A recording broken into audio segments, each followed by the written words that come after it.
Cinema நேயர்களுக்கு அன்பு வணக்கம். Welcome to MD3. இந்த ஷோல அன்ஃபெமிலியர் அப்படிங்கிற ஒரு ஜெர்மன் வெப்சீரிஸ் உடைய ரிவ்யூ தான் நம்ம பார்க்க போறோம். இந்த வெப்சீரிஸ் வந்து பாத்தீங்கன்னா மொத்தமா 6 எபிசோட் கொடுத்திருக்காங்க. ஒவ்வொரு எபிசோடுமே ஆவரேஜா 15 மினிட்ஸ் டியூரேஷன். ஒரு மீடியம் சைஸ் வெப்சீரிஸ் அப்படின்னே சொல்லுவேன். இந்த வெப்சீரிஸ் வந்து பாத்தீங்கன்னா தமிழ் டப்பிங்கோட நெட்ஃபிளிக்ஸ்ல அவைலபிளா இருக்கு. இந்த வெப்சீரிஸை பொறுத்த வரைக்கும் வந்து பாத்தீங்கன்னா ஒரு ஸ்பை த்ரில்லர் வெப்சீரிஸா கொடுத்திருக்காங்க.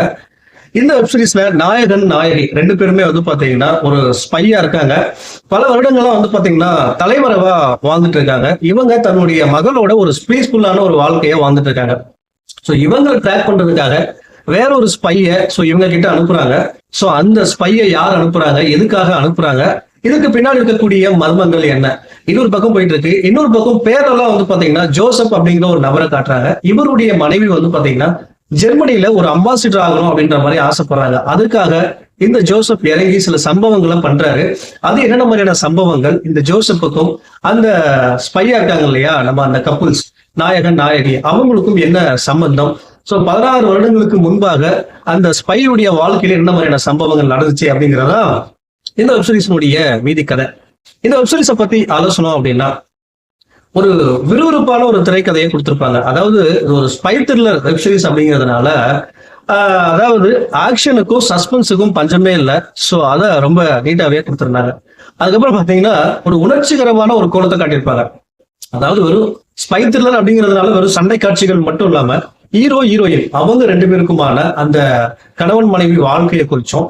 சோ அவங்களுக்குள்ள இருக்கக்கூடிய அந்த சீக்ரெட்னால என்னென்ன மாதிரியான விரிசல்கள் ஏற்படுது அவங்க வாழ்க்கையில அப்படிங்கிறத ரொம்ப உணர்ச்சி பூர்வமா ரொம்ப அழகாக காட்டியிருப்பாங்க. அதுக்கப்புறம் வந்து பாத்தீங்கன்னா மேக்கிங் வைஸ் இதை ரொம்ப அழகாவே எடுத்திருந்தாங்க அப்படின்னே சொல்லலாம். குறிப்பா அந்த பெர்லின் நகரை காட்டின விதம் ரொம்ப அழகா இருந்துச்சு. இது ஒரு ஸ்பை த்ரில்லர் அப்படிங்கிறதுனால அந்த இருள் சூழ்ந்த ஒரு டார்க்னஸான பகுதியை ரொம்ப காட்டியிருப்பாங்க. அதுவுமே ரொம்ப இன்ட்ரெஸ்டிங்கா இருந்துச்சு. பிளஸ் அப்படின்னு பாத்தீங்கன்னா ஹீரோ ஹீரோயினுக்குமான அந்த கெமிஸ்ட்ரி இந்த சீரீஸ்ல ரொம்ப நல்லாவே ஒர்க் அவுட் ஆயிருந்துச்சு. அதே போல ட்விஸ்ட் அங்கங்க வரக்கூடிய அந்த எதிர்பாராத ட்விஸ்டும் வந்து பாத்தீங்கன்னா ரொம்ப நல்லாவே ஒர்க் அவுட் ஆயிருந்துச்சு. அதே போல தமிழ் டப்பிங் ரொம்ப அழகா கொடுத்திருந்தாங்க இந்த வெப்சீரிஸ்க்கு. குறைகள் அப்படின்னு வந்து பாத்தீங்கன்னா நீங்க வந்து பாத்தீங்கன்னா இந்த மாதிரியான ஸ்பை த்ரில்லர் சீரீஸ் பாப்பீங்க அப்படின்னா